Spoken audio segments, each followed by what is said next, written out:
datang dalam ibadah minggu Korsi, Christ-Centered Christian Community Church, Melbourne. Korsi, gereja yang hidup bagi Kristus dan bagi dunia.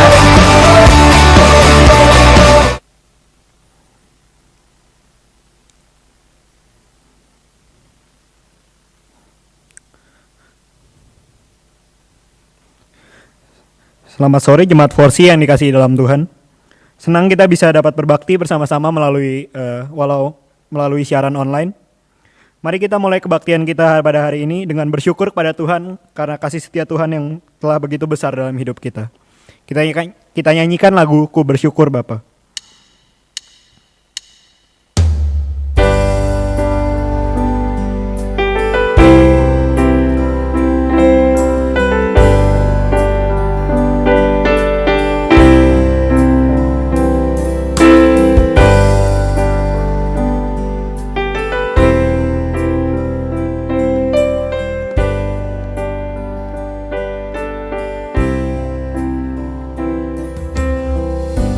Banyak yang kau perbuat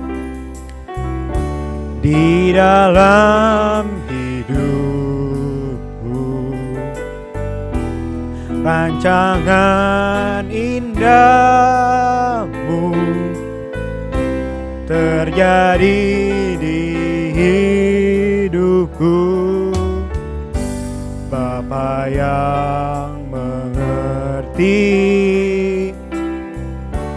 segala yang ku perlu, kasih-Mu sempurna nyata dalam hidupku. Bersyukur Bapa, ku bersyukur buat kasih setiamu di dalam hidupku. Ku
bersyukur Tuhan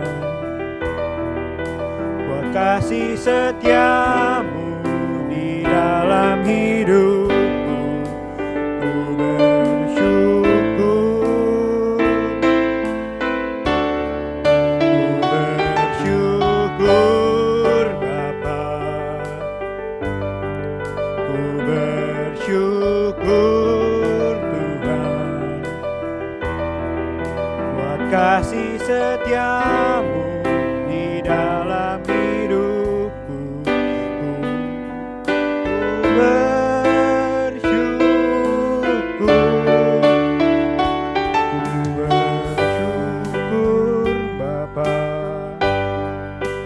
Bersyukur Tuhan buat kasih setiamu di dalam hidupku. Ku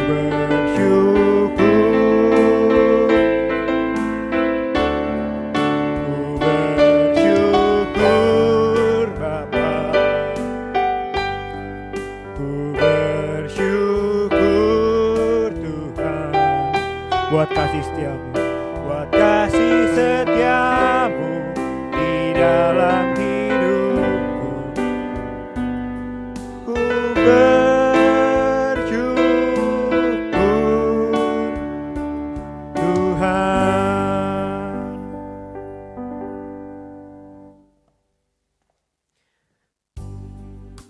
Saudara sekalian, kita bersyukur hari ini kita bisa bertemu kembali.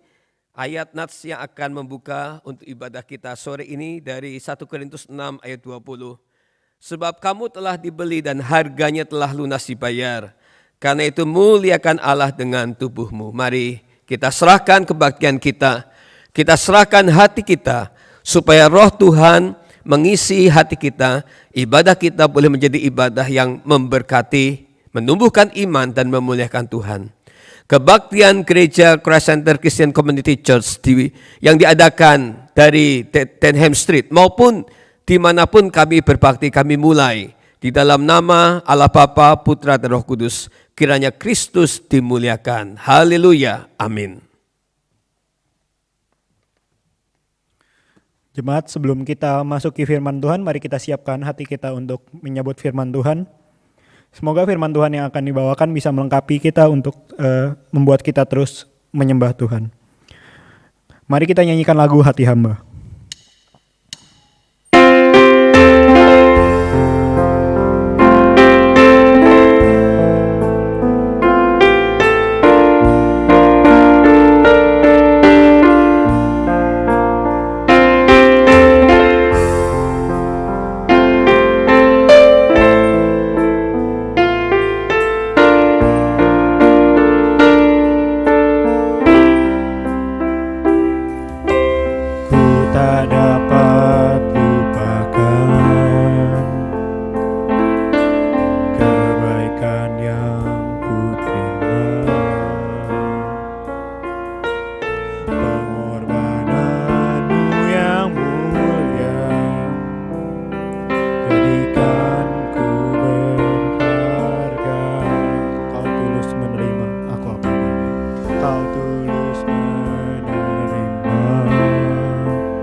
Hidupku, Kau bukan Tuhan yang melihat rupa, Kau bukan Tuhan yang memandang harta.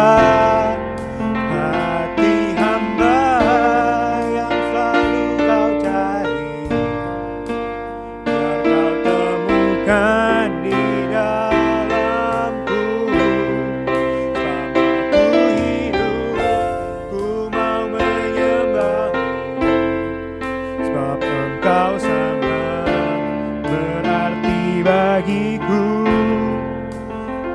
terbaik yang ada padaku, ku persembahkan kepadamu, Yesusku.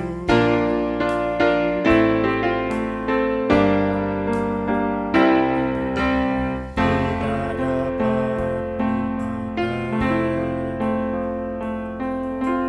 kebaikan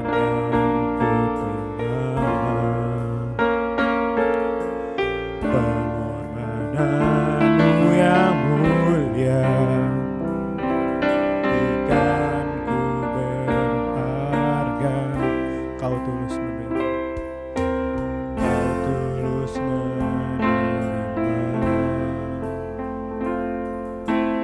Aku apa adanya,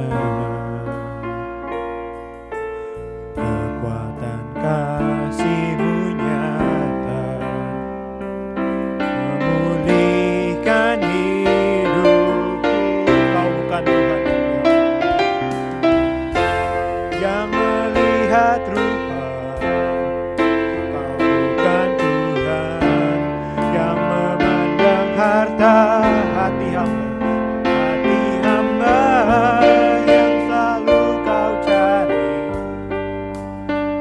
yang kau temukan di dalamku. Selama ku hidup, ku mau menyembahmu, sebab engkau sangat berarti bagiku. Yang terbaik yang ada padaku, ku persembahkan kepadamu. Bukan Tuhan yang melihat rupa, kau bukan Tuhan yang memandang harta hati hamba yang selalu kau cari, biar kau temukan di dalamku. Selama ku hidup, ku mau menyembahmu, sebab engkau sangat berarti bagiku. Yang terbaik yang ada padaku, ku persembahkan kepadamu. Yesusku,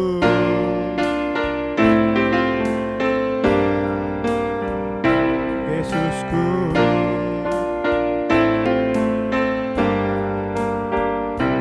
Yesusku.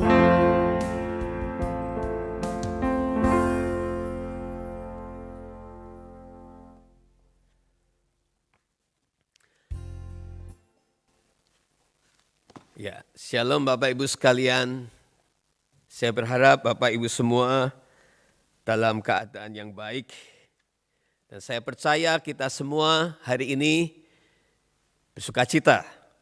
Saya senang kalau Bapak Ibu masih bisa berbakti bersama-sama walaupun dalam kondisi yang tentu sangat berbeda. Hari ini saya akan membaca atau mengajak Bapak Ibu merenungkan dari Kisah pasal 27 ayat 1 sampai dengan 44.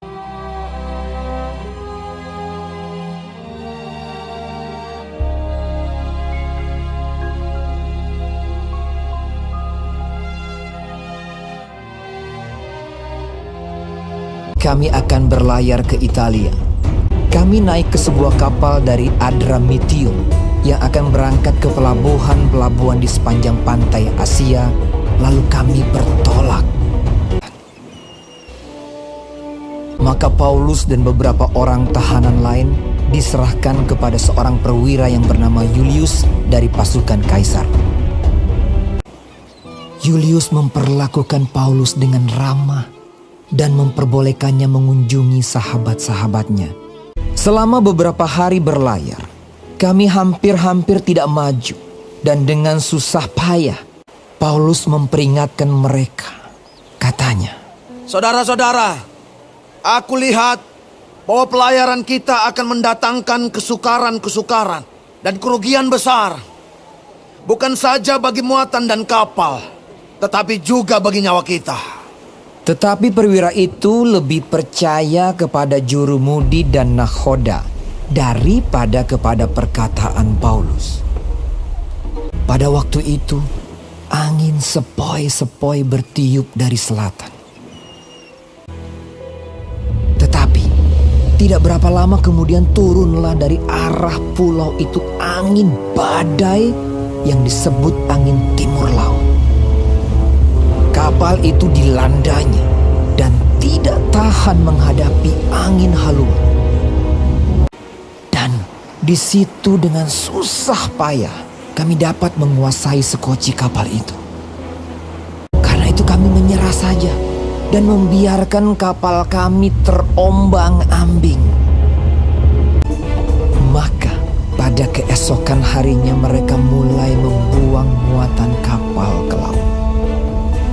Setelah beberapa hari lamanya baik matahari maupun bintang-bintang tidak kelihatan, dan angin badai yang dahsyat terus-menerus mengancam kami, akhirnya putuslah segala harapan kami untuk dapat menyelamatkan diri kami. Malam yang ke-14 sudah tiba, dan kami masih tetap terombang-ambing di Laut Adria.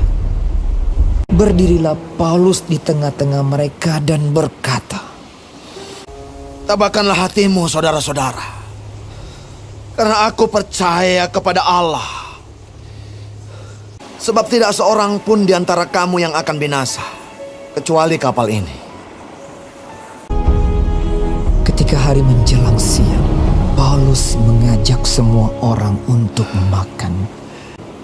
Ia mengambil roti, mengucap syukur kepada Allah di hadapan semua mereka, lalu mulai makan. Maka kuatlah hati semua orang itu, dan mereka pun makan juga. Jumlah kami semua yang di kapal itu 276 jiwa. Setelah makan kenyang, mereka membuang muatan gandum ke laut untuk meringankan kapal itu. Dan ketika hari mulai siang, mereka melihat suatu teluk yang rata pantainya. Mereka memutuskan untuk sedapat mungkin mendamparkan kapal itu ke situ. Mereka melepaskan tali-tali sau, lalu meninggalkan sau-sau itu di dasar laut. Dan terkandaslah kapal itu. Haluannya terpancang dan tidak dapat bergerak, dan buritannya hancur dipukul oleh gelombang yang hebat. Pada waktu itu, prajurit-prajurit bermaksud untuk membunuh tahanan-tahanan, supaya jangan ada seorang pun yang melarikan diri dengan berenang. Tetapi perwira itu ingin menyelamatkan Paulus. Karena itu ia menggagalkan maksud mereka dan memerintahkan supaya orang-orang yang pandai berenang lebih dahulu terjun ke laut dan naik ke darat, dan supaya orang-orang lain menyusul dengan mempergunakan papan atau pecahan-pecahan kapal.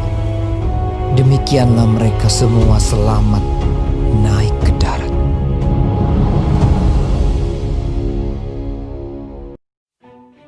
Setelah kami tiba dengan selamat di pantai, barulah kami tahu bahwa daratan itu adalah Pulau Malta. 3 bulan kemudian kami berangkat dari situ naik sebuah kapal dari Alexandria yang selama musim dingin berlabuh di pulau itu. Sesudah itu kami berangkat ke Roma.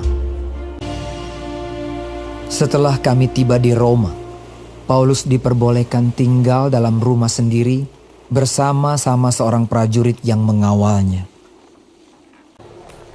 Dan Paulus tinggal 2 tahun penuh. Ia memberitakan kerajaan Allah dan mengajar tentang Tuhan Yesus Kristus.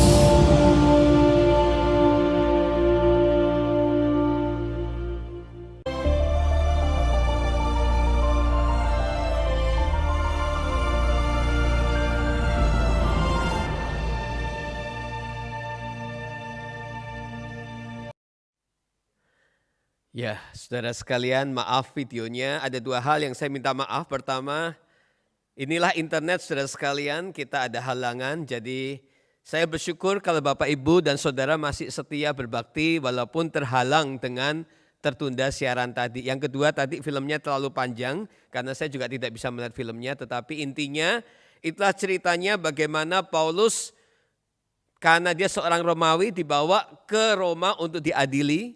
Tapi ternyata di tengah perjalanan kapalnya mengalami badai yang besar. Saudara, hari ini tema kita adalah mengapa bisa tenang. Ya, saya minta slide-nya, mengapa bisa tenang. Saudara sekalian, kisah 27 adalah kisah tentang Paulus yang harus dibawa ke Roma karena dia seorang warga negara Roma dan dia menghadapi di tengah perjalanan badai yang sangat besar yang menghantam kapalnya hingga dia tenggelam, hingga dia nyaris tenggelam. Tetapi yang menarik, di dalam situasi yang berat sekalipun Paulus tetap tenang dan tetap bisa bahkan menjadi berkat bagi sesama. Saudara, kira-kira jam 2.20 pagi, ya slide berikutnya, tanggal 15 April 1912. Saudara tahu semua kisah ini, ya.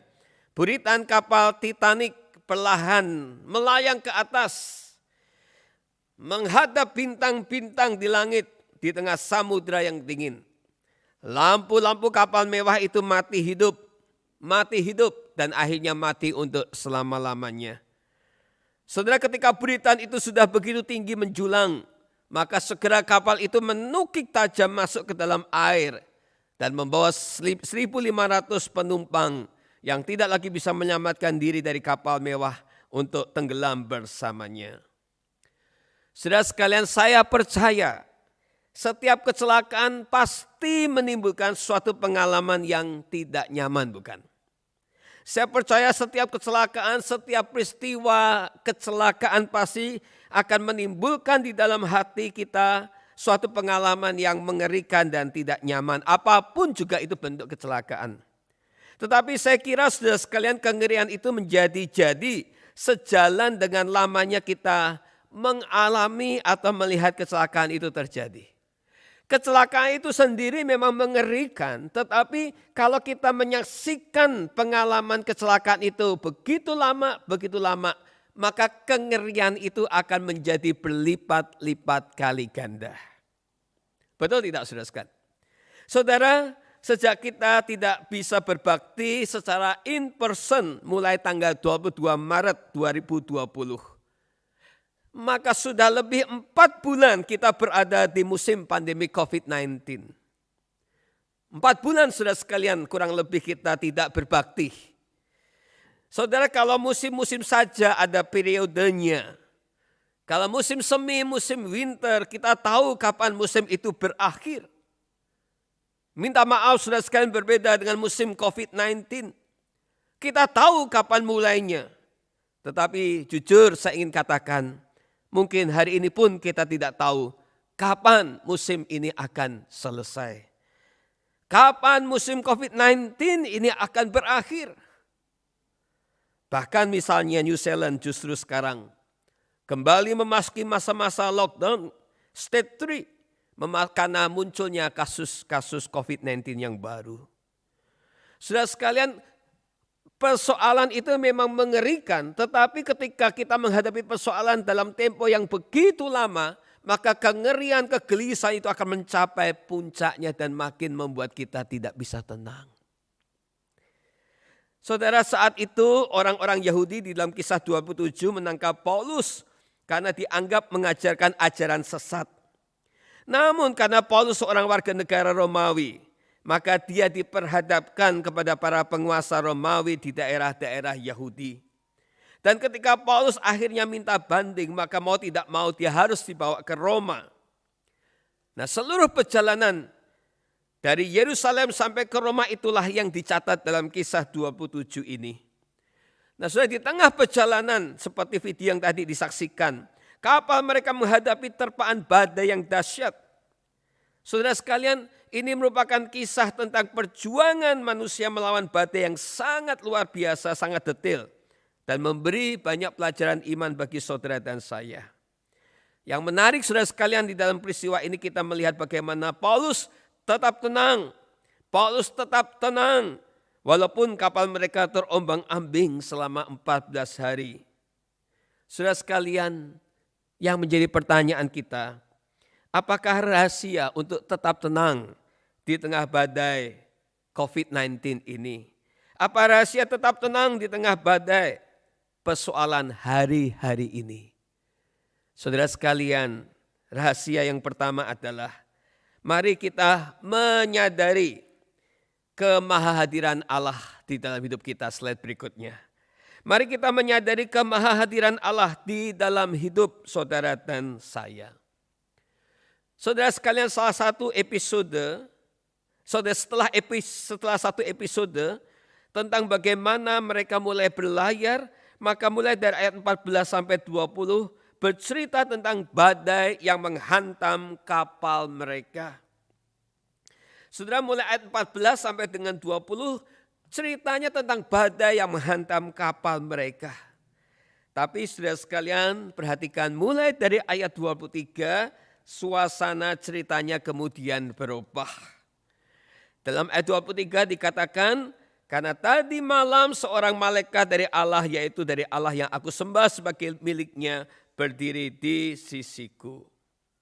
Paulus berkata, semalam ada malaikat datang, malaikat dari Allah yang dia sembah datang mengunjungi dia. Saudara sekalian dikasih Tuhan, di atas kapal yang rapuh diterpa badai yang dahsyat. Di atas kapal yang hampir tenggelam, Paulus bersandar kepada kemahahadiran Allah. Paulus berdiri atas dasar Tuhan yang maha hadir. Itulah sebabnya dia menceritakan bagaimana Tuhan mengutus malaikat datang menjumpai dia. Ini bukan yang pertama kali Paulus mendapatkan peneguhan seperti itu. Saudara, ketika ia berada di Korintus, Tuhan datang dalam mimpi kepada Paulus dan berkata, Kisah Rasul 18 ayat 9 sampai 10, jangan takut, teruslah memberitakan firman dan jangan diam, sebab banyak umatku di kota ini. Saudara, Paulus melihat Tuhan dalam mimpi berkali-kali. Ya, seperti di Korintus, dan kemudian yang kedua berikutnya ketika di Kaisaria. Pada waktu dia berhadapan dengan sidang mahkamah agama di Kaisaria, Kristus menampakkan diri kepadanya dan berkata, kuatkanlah hatimu. Kisah Rasul 23 ayat 11. Dan melalui berbagai pengalaman, maka Paulus kemudian menulis kitab Ibrani. Dia dengan berani berkata bahwa apa yang Allah katakan adalah janji yang ya dan amin. Karena itu Paulus percaya ketika Allah berkata, sekali-sekali aku tidak membiarkan engkau, sekali-sekali aku tidak meninggalkan engkau. Ibrani 13 ayat yang kelima. Jadi saudara sekalian, Paulus punya banyak sekali pengalaman berjumpa dengan Tuhan, berjumpa dengan malaikat dalam mimpinya. Tuhan hadir dalam kehidupan Rasul Paulus. Itulah sebabnya ketika Tuhan berkata, aku sekali-sekali tidak membiarkan dan meninggalkan engkau. Di dalam surat Ibrani 13 ayat 5, Paulus meyakini akan hal itu. Saudara sekalian mengingat akan kemahahadiran Allah di tengah badai yang sedang kita alami. Ini menjadi kunci memiliki kehidupan rohani yang sehat dan teguh. Saudara sekalian, bagaimana kehidupan saudara dan saya hari-hari ini? Di tengah ketika saudara menghadapi badai dan topan kehidupan saudara, apakah saudara merasakan Tuhan yang maha hadir di dalam hidup saudara? Saudara sekalian, seringkali kemahadiran Allah dalam hidup kita batasi dalam hal-hal yang spektakuler, hal-hal yang miracles, hal-hal yang sifatnya mujizat, hal-hal yang besar saja saudara sekalian. Kita sering membatasi kemahadiran Allah itu dengan hal-hal yang besar dan spektakuler. Saudara, tapi saudara lupa bahwa Tuhan itu dan anugerahnya hadir setiap saat dan kapan saja di dalam kehidupan saudara. Bahkan dalam hal yang paling sederhana sekalipun, Tuhan itu hadir. Kadang-kadang kita tidak lagi peka melihat kehadiran Tuhan karena mata kita selalu menanti bukti-bukti kemahadiran Allah itu dalam bentuk yang besar-besar. Oh, kalau sakit sembuh, Tuhan hadir. Miskin jadi banyak berkat, Tuhan hadir. Mau kecelakaan ditolong Tuhan, Tuhan hadir. Sering kita tidak lagi mau belajar melihat kemahadiran Allah dalam hal-hal yang simple tetapi yang signifikan. Misalnya ketika saudara bangun pagi dan saudara masih bisa bernafas. Itu bukti kemahadiran Allah dalam hidup saudara. Ketika saudara mungkin misalnya di dalam kekecewaan. Hampir-hampir mungkin saudara mau meninggalkan Tuhan. Tetapi ternyata Tuhan terus meneguhkan iman saudara. Itu bukti kemahadiran Allah. Saudara, kadang-kadang di dalam situasi yang sepi saya merasakan memang sulit merasakan kemahadiran Allah. Tetapi Alkitab selalu mengajar kita untuk mencoba mengenali kemahadiran Allah. Mulai dari hal-hal yang kecil yang sederhana. Karena dimanapun, di mana-mana Tuhan itu hadir. Saudara sekalian, C.S. Lewis slide berikutnya berkata, He walks everywhere incognito. And the incognito is not always hard to penetrate. The real labor is to remember, to attend.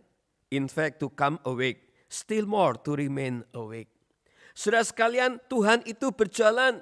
Kehadiran Tuhan itu di mana-mana dan seringkali tidak terduga. Tetapi saudara sekalian, yang tidak terduga itu bukan berarti sulit untuk dipahami. Tugas kita yang sesungguhnya adalah bagaimana kita selalu mengingat dan selalu mencoba sensitif. Supaya kita selalu realize akan kehadiran Tuhan. Tuhan itu hadir di mana-mana.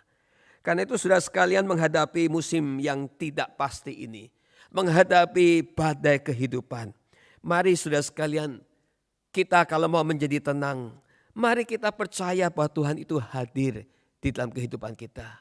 Meskipun di dalam lembah air mata sekalipun, seperti Mazmur 23, dalam lembah bayang-bayang maut sekalipun, Tuhan hadir.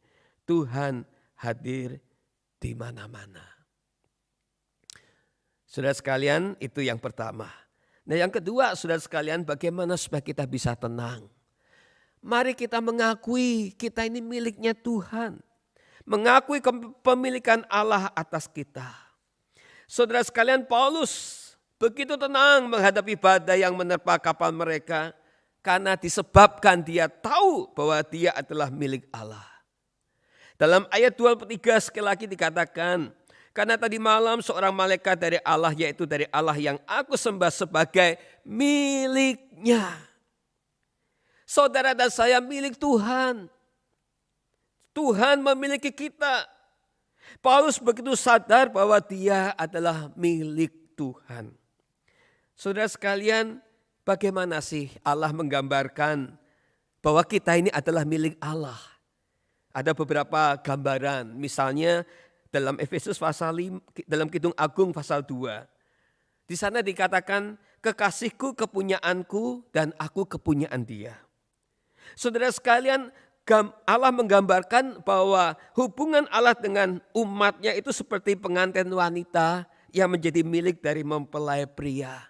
Itulah sebabnya dikatakan, kekasihku kepunyaanku dan aku kepunyaan dia.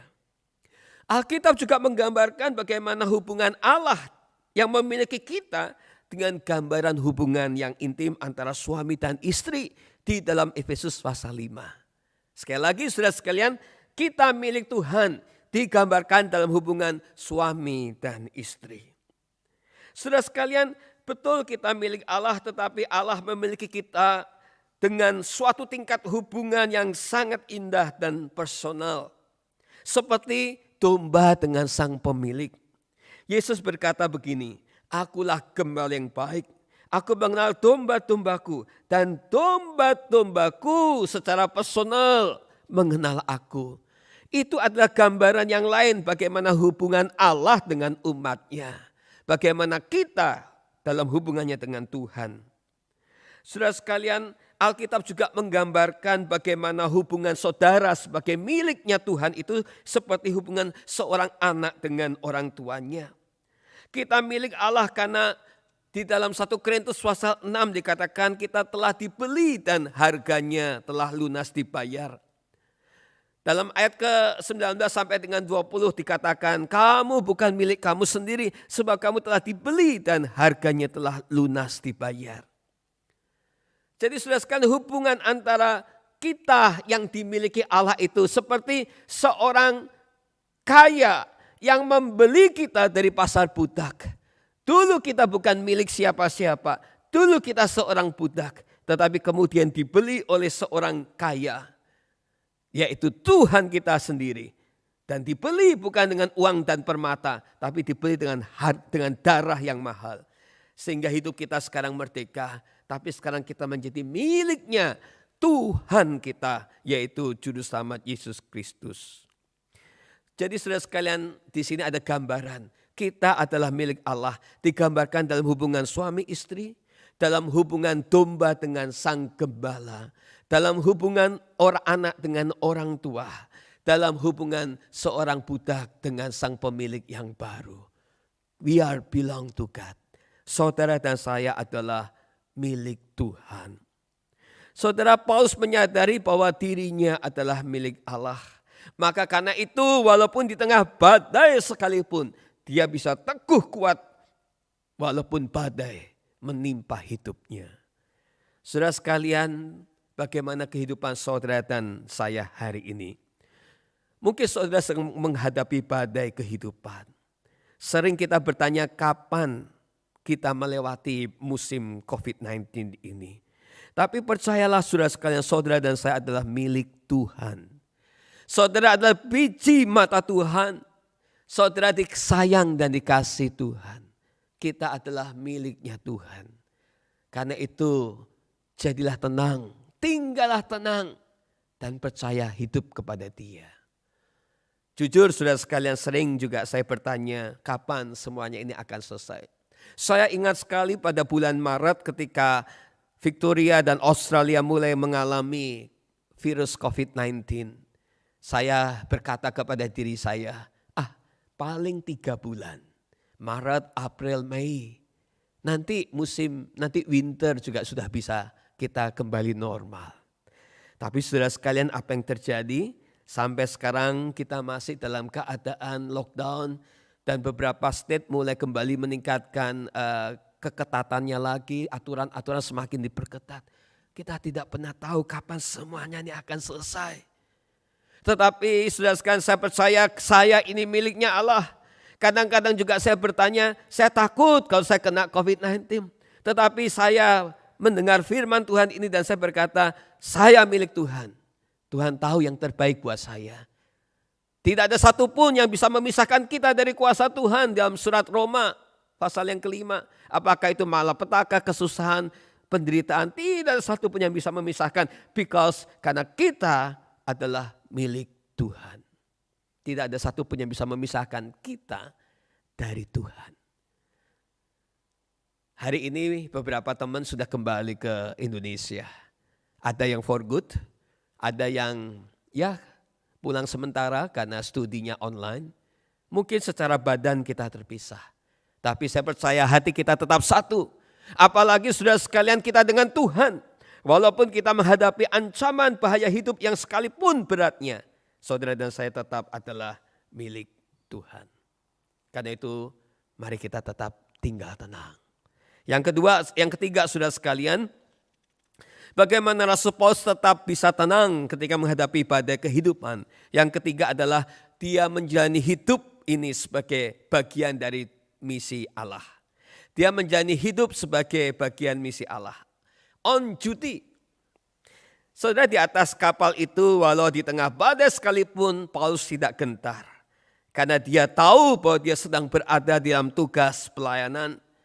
Dia sedang berhadapan, dia akan dibawa ke Roma untuk menghadap pengadilan. Tapi dia tidak gentar karena dia tahu bahwa apa yang dikerjakan ini adalah bisnisnya Allah. Pelayanan itu sebenarnya adalah miliknya Tuhan. Di dalam ayat 23 Paulus menyadari bahwa hidupnya merupakan persembahan dan pengabdian kepada Allah. Perhatikan di sini dikatakan, karena tadi malam seorang malaikat dari Allah, yaitu dari Allah yang aku sembah. Aku sembah. Saudara, Paulus menyadari bahwa hidup adalah karunia Tuhan. Dan jikalau manusia atau kita diberikan kehidupan, maka hidup ini adalah sebuah pengabdian, penyembahan kepada Tuhan. Saudara, sebenarnya perjalanan hidup kita mulai dari 0 tahun ketika kita lahir hingga kita kembali kepada Allah adalah sebuah perjalanan on duty, tugas yang Tuhan percayakan. Berapapun umur saudara dan saya, hidup ini adalah sebuah tugas pengabdian.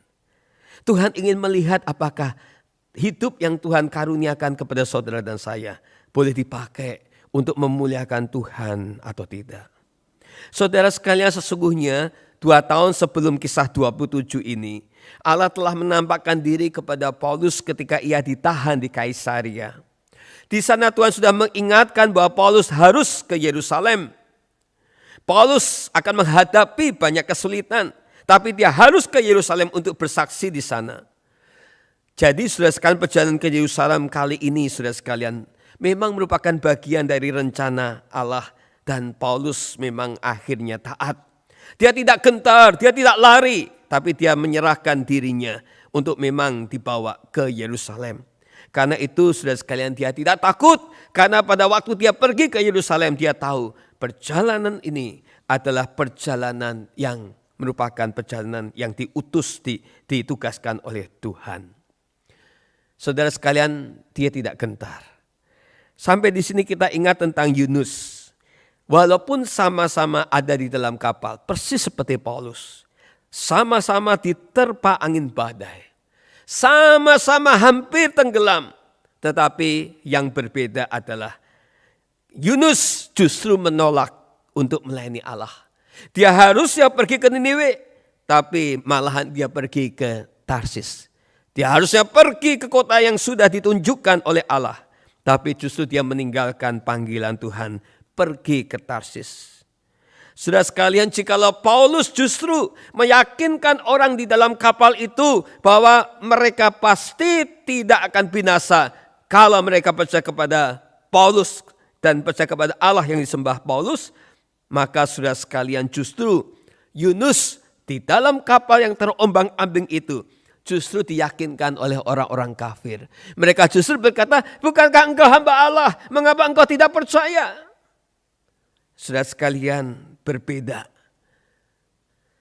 Paulus tidak gentar karena dia tahu apa yang sedang dikerjakan merupakan bisnisnya Tuhan. Sementara Yunus gentar, bahkan kemudian justru takut kepada Allah karena dia meninggalkan jalan panggilan Tuhan. Sampai di sini saudara sekalian, saya percaya hidup yang Tuhan percayakan kepada kita adalah sebuah hidup dalam perjalanan tugas. Kalau kita diberikan nafas kehidupan, kita pakai dengan sungguh-sungguh untuk hormat kemuliaan Tuhan, maka apapun tantangan yang harus kita hadapi, percayalah, janganlah takut. Karena hidup ini kita jalani untuk kemuliaan Tuhan. Tuhan ingin melihat di tengah-tengah kesulitan hidup ini bagaimana iman kita. Apakah kita masih bisa memuliakan Tuhan atau tidak. Kita sedang dalam sebuah tugas untuk menyaksikan Tuhan di tengah-tengah dunia yang penuh dengan kekhawatiran dan kegentaran.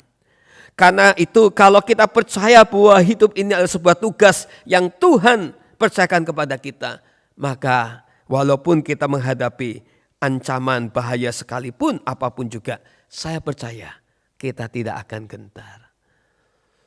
Saudara sekalian, sejak saya menerima panggilan sebagai hamba Tuhan, saya telah menyerahkan diri dalam usia yang sangat muda sekali, kira-kira umur 16 tahun. Saya sudah berdiri di hadapan Tuhan.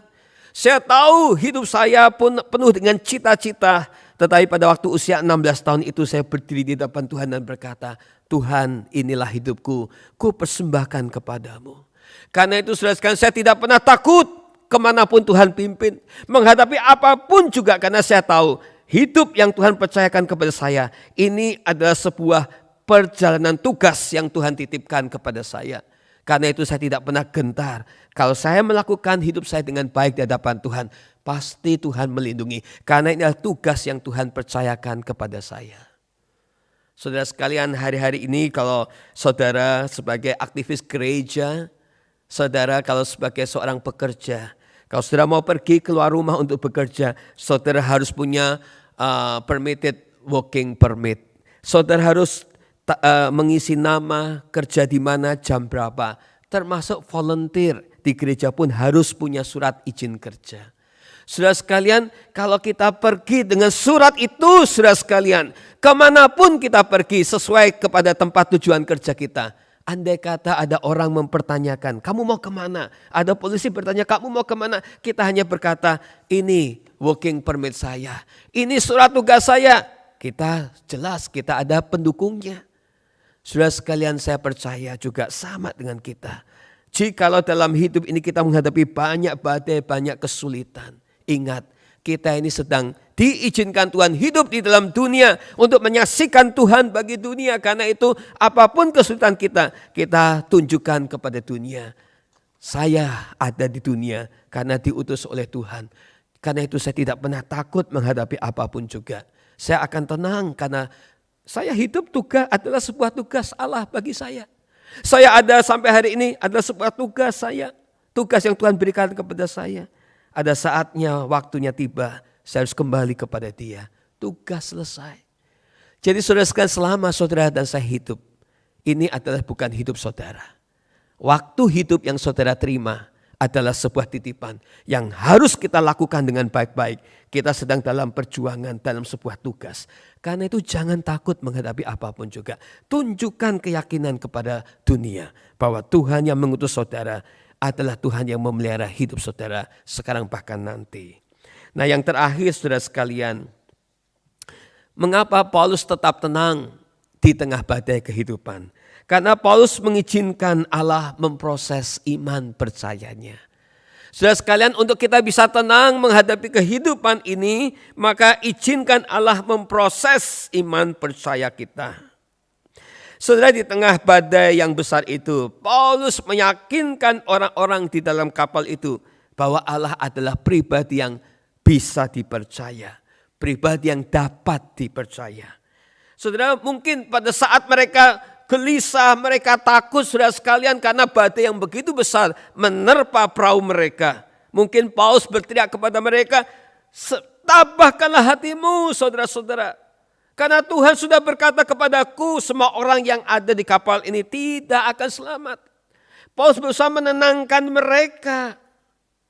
Saudara, apakah yang mendasari Paulus berani berkata demikian? Karena Paulus meyakini apa yang dikatakan malaikat Allah dalam mimpinya. Paulus percaya sungguh bahwa apa yang dikatakan Allah itu ya dan amin. Saudara sekalian, tetapi pertanyaannya, apakah sekonyong-konyong ketika Paulus berkata kamu tidak akan binasa, kamu semua akan selamat? Pertanyaannya, apakah dengan segera badai itu lewat? Apakah dengan segera kesulitan hidup lewat? Tidak, saudara sekalian. Di sini dikatakan ayat 27, malam yang ke-14 sudah tiba, kami masih tetap terombang-ambing di Laut Adria. Hari ke-14, saudara sekalian. Saya pernah naik perahu, saudara sekalian, di daerah Malang. Kami tidak sengaja perahu itu keluar dari Teluk dan menuju ke Samudra Lepas. Saudara, kami sedikit terombang-ambing. Dalam waktu 2 jam saja kami semua sudah tidak tahan. Apalagi selama 14 malam mereka terombang-ambing. Bahkan ketika tiba-tiba mereka sudah mendekati daratan, justru beberapa anak buah kapal berusaha melarikan diri dengan pura-pura menurunkan jangkar. Padahal mereka sedang berusaha menurunkan skoci untuk lari saudara sekalian dari perahu itu. Walaupun mereka adalah orang-orang yang berpengalaman, tapi tetap saja mereka tidak mudah percaya akan perkataan Paulus. Saudara sekalian, betul. Apakah ketika Paulus berkata, kamu pasti tidak akan binasa? Apakah langsung itu terjadi? Tidak. 14 malam mereka melewati semuanya dengan penuh badai dan kesulitan. Saudara, keyakinan Paulus kepada Allah nampak bagaimana ia mengajak orang yang di atas kapal itu untuk makan dalam ayat 33. Saudara sekalian, di tengah-tengah ketenangan itu Paulus mengajak mereka untuk makan. Ya, saudara, ini luar biasa. Kapal mereka sudah mulai bisa tenang, badai mulai reda, dan Paulus mengajak mereka untuk makan bersama. Dan kemudian Paulus berkata, saudara, tidak seorang pun di antara kamu yang akan kehilangan sehelai pun dari rambut kepalanya. Ayat 34.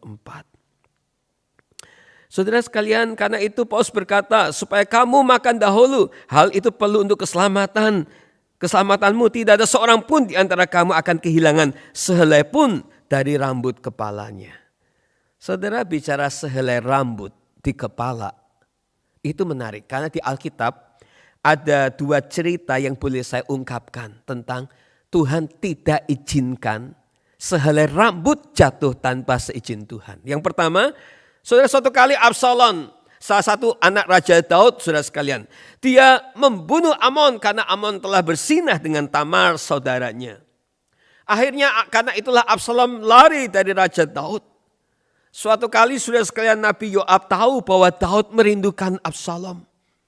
Tapi Yoab juga tahu betapa mungkin Daud akan marah, bahkan mungkin akan membunuh Absalom. Karena Absalom telah membunuh saudaranya sendiri.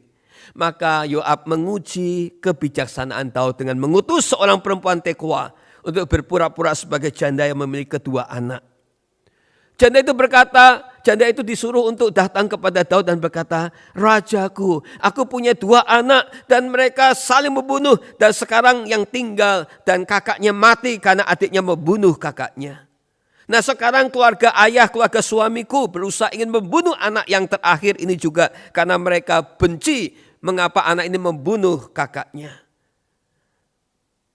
Bagaimana sikap saya? Bagaimana jangan-jangan nanti anak saya juga akan mati?"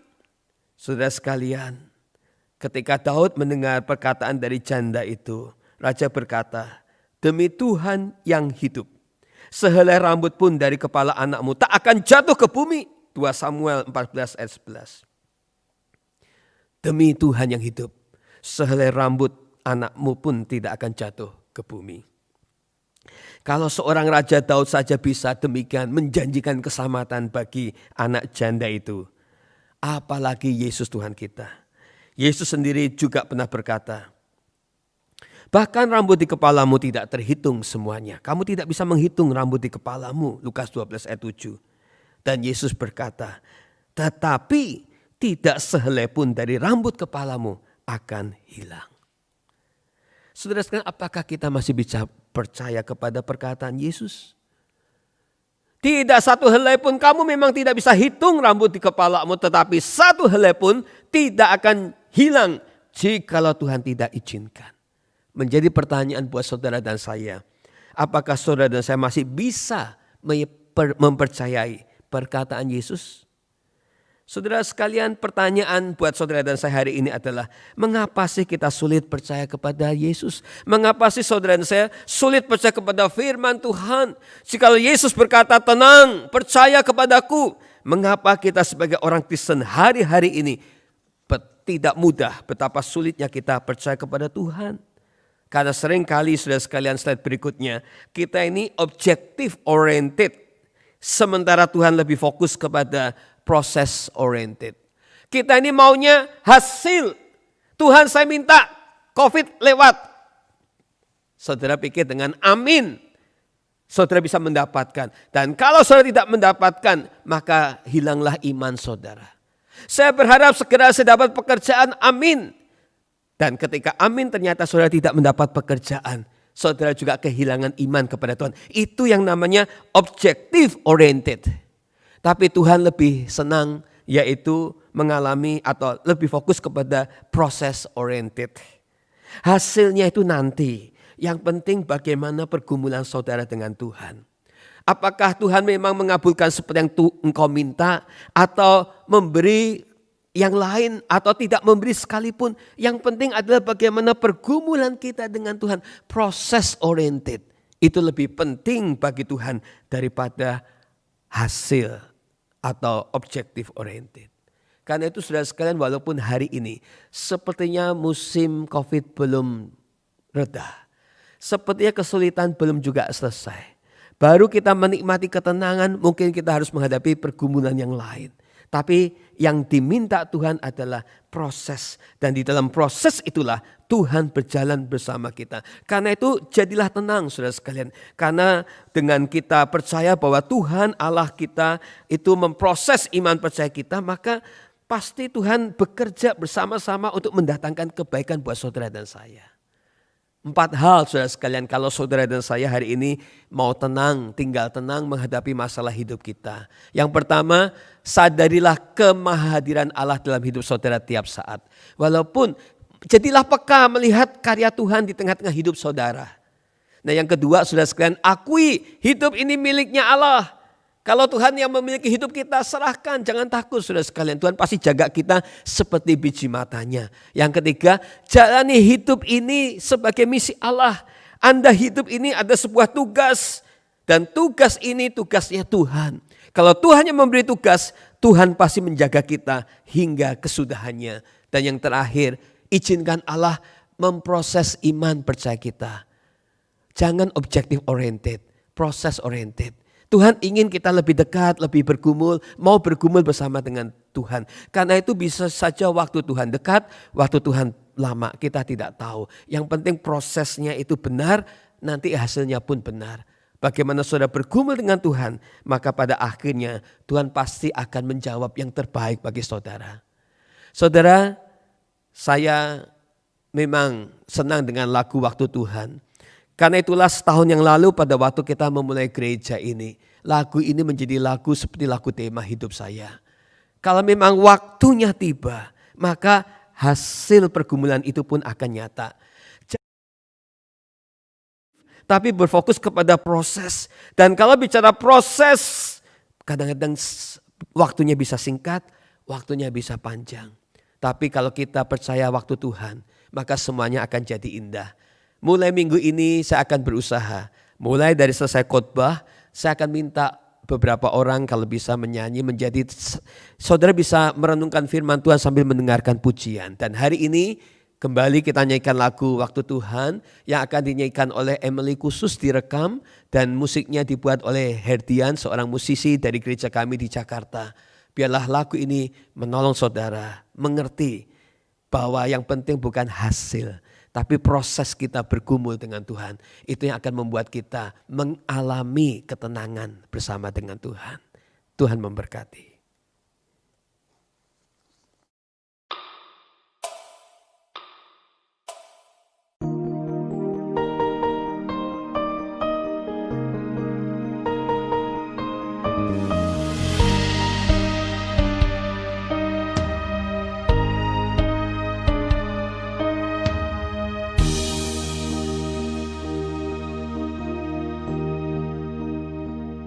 Bila kau izinkan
Terima kasih Pak Yonatan untuk firman yang telah disampaikan. Sekarang tiba saatnya untuk kita memberikan persembahan. Persembahan bisa dilakukan melalui transfer ke rekening Forsi yang ada di atas ini. Jemaat dipersilakan untuk mempersiapkan persembahannya terlebih dahulu.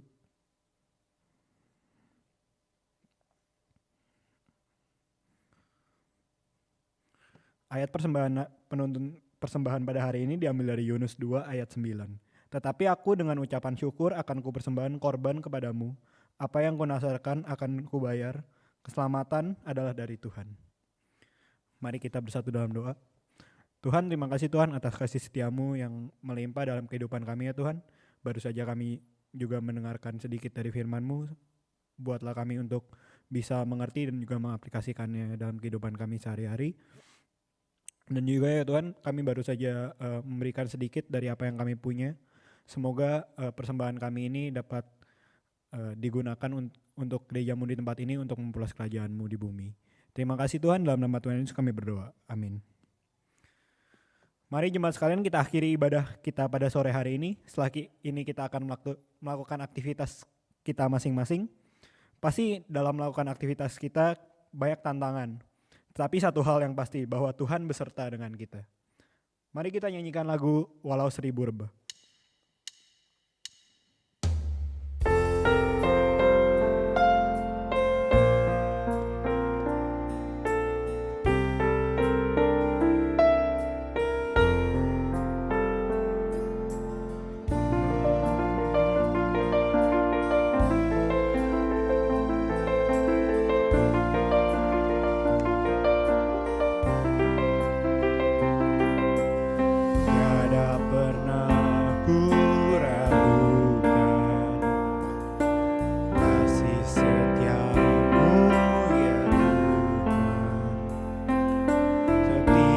Waktu dalam hidupku tak pernah kau tinggalkan. Meski langit tampak suram,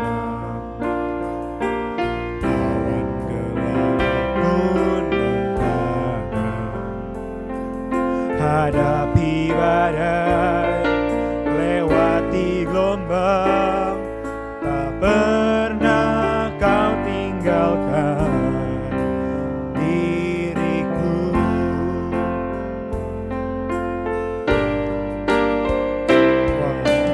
Seribu rebah di sisiku, kau tetaplah Allah penolongku. Walau 10.000 rebah di kananku, takkan ku goyah, Yesus serta. Tiada pernah ku ragukan kasih setiamu. Tidak pernah ku ragukan kasih setiamu ya Tuhan. Setiap waktu dalam hidupku tak pernah kau tinggalkan. Meski langit tampak suram, awan gelap pun menghadang. Hadapi badai, lewati gelombang, tak pernah kau tinggalkan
Saudara sekalian, kita terus berdoa untuk Victoria, kita berdoa untuk Indonesia. Kita harap bisa cepat selesai masalah COVID-19, Indonesia juga bisa cepat selesai, kita bisa kembali. Saya sudah merindukan Bapak Ibu bisa berbakti, saya sudah merindukan Bapak Ibu bisa melayani bersama-sama. Mungkin Bapak Ibu sudah ada yang lebih dari 4 bulan tidak melayani. Mungkin juga kebaktian di rumah tentu berbeda dengan kebaktian di gereja. Mohon Tuhan berbelas kasihan untuk boleh terus memelihara iman kita semua. Mari kita berdoa. Bapa di sorga, di akhir ibadah ini kami menaikkan doa bagi negara Indonesia. Besok kami akan merayakan ulang tahun negara kami yang ke-75 di tengah masa pandemi COVID-19. Tuhan tolong supaya presiden kami dijaga, dipelihara. Kami tahu Tuhan pasti banyak orang yang berusaha untuk mungkin mengambil manfaat dengan adanya masalah ini untuk menggoyang atau mengacaukan negara kami. Tuhan tolong supaya negara kami tetap kuat walaupun didera begitu banyak persoalan khususnya COVID-19. Kami mohon juga Tuhan memberkati pemerintah Victoria. Berikan kepada pemerintah Victoria kepekaan untuk bekerja dengan lebih teratur, lebih tertib sehingga masalah COVID-19 ini bisa segera diselesaikan dengan baik. Kami mohon Tuhan Engkau menolong, Engkau mendengar jeritan kami. Kami sudah merindukan bisa berbakti bersama-sama. Kami merindukan bisa melayani bersama-sama. Kami merindukan bisa berkunjung satu dengan yang lain. Kami merindukan social life kami kembali Tuhan. Tuhan tolong Tuhan berkati gerejamu juga di tengah masa COVID.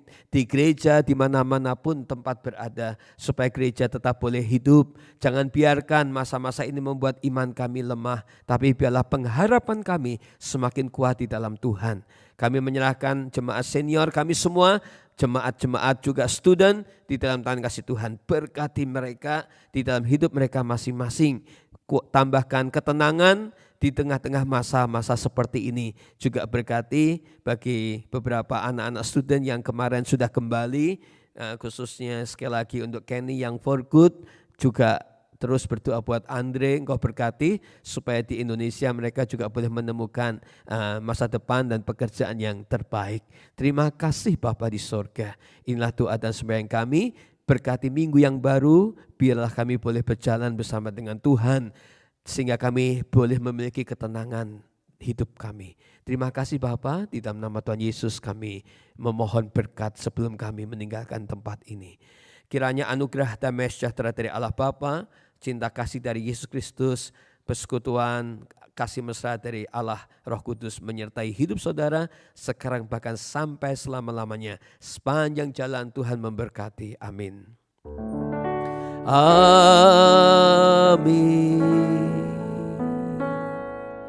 Amin.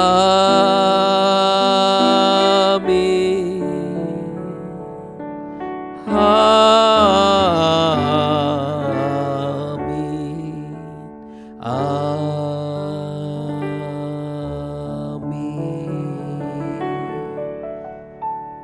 Bapak Ibu, selamat hari Minggu dan sekali lagi doakan terus supaya tim pelayanan juga boleh tetap semangat walaupun di tengah masa-masa yang sulit. Berkati juga kiranya kita juga boleh saling terus mendoakan supaya kita semakin kuat di dalam Tuhan. Selamat hari Minggu, Tuhan memberkati.